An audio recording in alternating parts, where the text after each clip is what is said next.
Hello student, welcome to UK SSC UK PSC update. आज के session में हम यूके ट्रिपल एससी हिंदी के एक मोस्ट इंपॉर्टेंट टॉपिक्स पत्र लेखन को कवर करने वाले हैं। इसमें हम पत्र लेखन पीवाईक्यू एमसीक्यू क्वेश्चन को कवर करेंगे सॉल्यूशन विद एक्स्ट्रा फैक्ट के साथ। ये क्वेश्चन आपके सभी यूके ट्रिपल एससी एग्जाम के लिए मोस्ट इंपॉर्टेंट रहने वाले हैं। तो चलिए स्टार्ट करते हैं।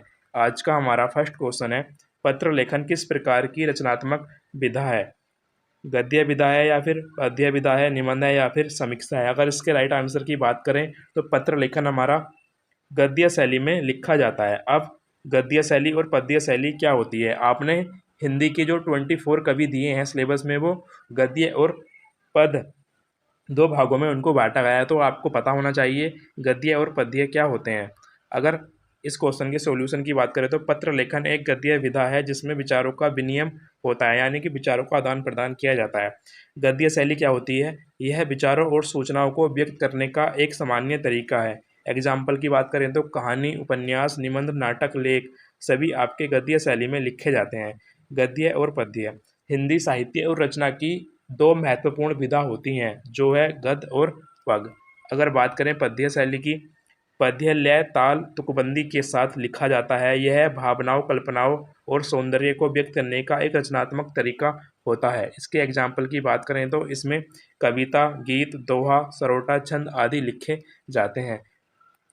नेक्स्ट क्वेश्चन, पत्र लेखन की भाषा कैसी होनी चाहिए? इंपॉर्टेंट क्वेश्चन है।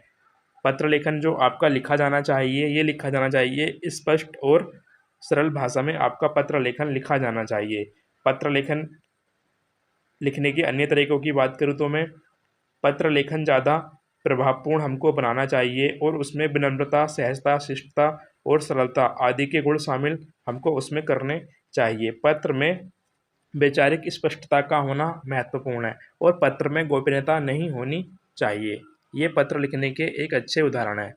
इस क्वेश्चन के सॉल्यूशन की बात करें तो स्पष्ट और सरल आपका पत्र होना चाहिए ताकि पाठक आसानी से उसको समझ सके। उसको बढ़ा चढ़ाकर ज़्यादा शब्दों का यूज नहीं करना चाहिए। औपचारिक पत्र किसे लिखा जाता है? औपचारिक पत्र, ये पत्र हमारा लिखा जाता है सरकारी अधिकारियों को। पत्र दो प्रकार के होते हैं, औपचारिक पत्र और अनौपचारिक पत्र। आपको पता होना चाहिए। औपचारिक पत्र में आपको बता देता हूँ, औपचारिक पत्र उन्हें लिखा जाता है जिनसे हमारा कोई निजी या फिर पारिवारिक संबंध नहीं होता है। जिनसे हमारा कोई निजी या पारिवारिक संबंध नहीं होता है।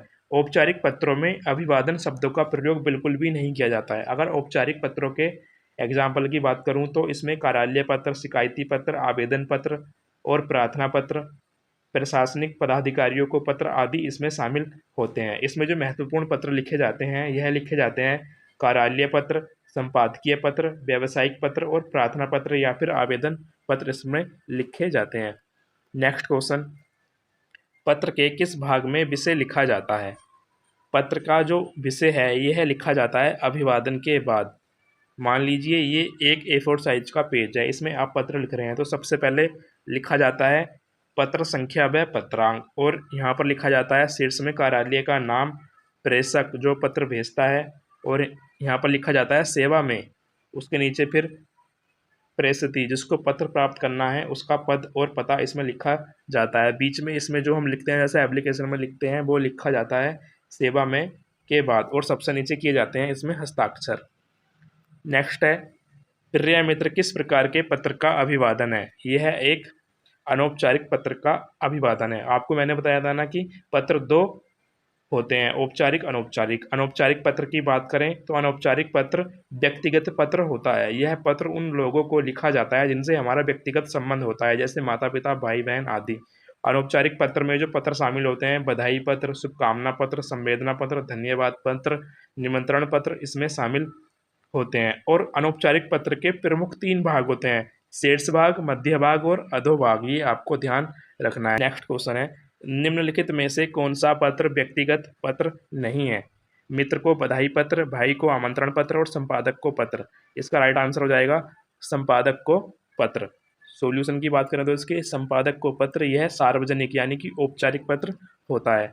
नेक्स्ट क्वेश्चन है, संपादक को पत्र किस श्रेणी में आता है? यानी कि जो संपादक को पत्र है यह किस श्रेणी का पत्र है? ये औपचारिक श्रेणी का पत्र है, क्योंकि यह समाज से जुड़े मुद्दों पर होता है।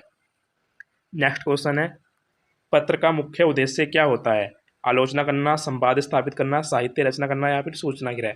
पत्र का जो मुख्य लक्ष्य होता है यह संवाद स्थापित करना इसका मुख्य लक्ष्य होता है। संवाद स्थापित करना, पत्र विचारों का आदान प्रदान करना होता है। पत्र का अंत किससे होता है? पत्र का जो अंत होता है यह दिनांक यानी कि हस्ताक्षर, आपके हस्ताक्षर से और आपके नाम से पत्र समाप्त होता है लास्ट में। नेक्स्ट है, आपका आज्ञाकारी किस प्रकार का समापन है? अनौपचारिक, औपचारिक, व्यक्तिगत या फिर पारिवारिक। ये है आपका औपचारिक पत्र की श्रेणी में आता है आपका आपका आज्ञाकारी, क्योंकि यह एक शिष्टाचार को दर्शाता है। नेक्स्ट है, निम्नलिखित में से कौन सा पत्र स्कूल को नहीं लिखा जाएगा? छुट्टी के लिए पत्र, चरित्र प्रमाण पत्र के लिए पत्र, परीक्षा परिणाम पूछने के लिए, दोस्तों को आमंत्रण। दोस्तों को आमंत्रण यह स्कूल को नहीं लिखा जाएगा क्योंकि यह एक व्यक्तिगत पत्र है। नेक्स्ट है, औपचारिक पत्र की भाषा कैसी होनी चाहिए? औपचारिक पत्र की जो भाषा होनी चाहिए यह आपकी तटस्थ और विनम्र होनी चाहिए। औपचारिक यानी जिससे पत्र की औपचारिकता बनी रहे। नेक्स्ट है, पत्र में दिनांक कहाँ लिखी जाती है? पत्र में जो दिनांक लिखी जाती है यह लिखी जाती है शीर्ष के नीचे। आपको मैंने बताया था ना, सबसे पहले ये आप मान लीजिए पत्र है, पत्र संख्या, शीर्ष यानी कार्यालय का नाम, यहाँ पर फिर दिनांक। नेक्स्ट, निम्न में से कौन सा पत्र व्यापारिक पत्र नहीं है? ऑर्डर भेजने हेतु, भुगतान की मांग, परीक्षा की तारीख हेतु, यह आपका व्यापारिक पत्र नहीं है। नेक्स्ट क्वेश्चन है, अनौपचारिक पत्र में प्रयुक्त भाषा कैसी होनी चाहिए? यह आपकी आत्मीय और भावात्मक भाषा इसमें आपकी होनी चाहिए। मिलते हैं पत्र लेखन के नेक्स्ट पार्ट में।